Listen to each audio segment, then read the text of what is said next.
I tucked my observation journal into my bag and scanned the cafeteria. This was supposed to be the best part of the day. At least, for most people it was. Most people grabbed their lunches as fast as they could and went to their tables with their best friends to laugh and talk and make plans for after school. Most people got to forget about anything bad and just relax and hang out and eat.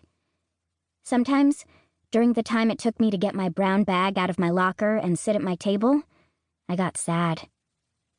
But then, once I sat down, I remembered. I was going to have lunch with my best friend too, just like everybody else. Only, my best friend wasn't like anyone else's. She was better. I sat in my usual spot, took out my cheese sandwich and my yellow notebook, and waited. Sometimes she showed up right away. Other times, she took a little longer. Today must have been one of those other times, because it felt like she was taking forever.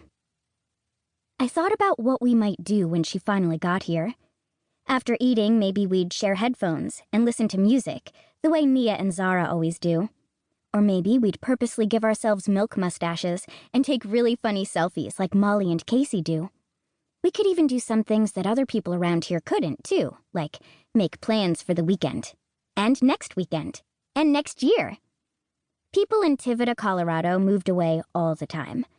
I've heard adults call this place a transient town, which must mean it's not good enough to stay or something, because you never really knew who would be at school on Monday and who would have moved on to a new town.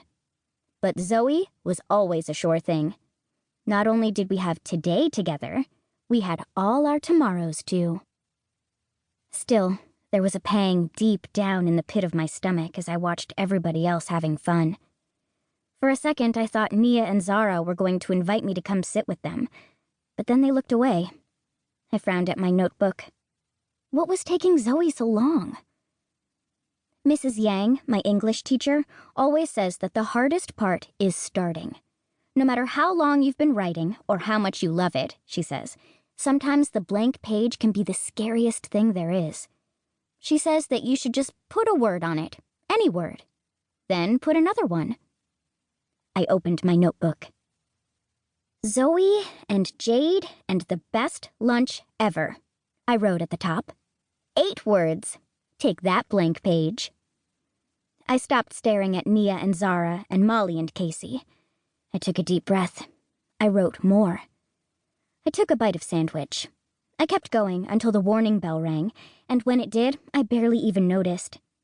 In my story, Zoe and I had just finished taking milk mustache selfies, and now we were making origami napkin birds for each other. She was drawing funny faces on them and pretending hers were talking, and I was trying to make mine talk back, but I couldn't because I was laughing too hard. When I finally closed my notebook and gathered my stuff, I noticed all the faces looking my way. As bad as blank pages were, blank stares were even worse. My pale skin felt as red as my hair. Yeah, I wrote during lunch, so what? It was pretty obvious by the looks I got that people thought it was weird that my nose was always buried in my notebook.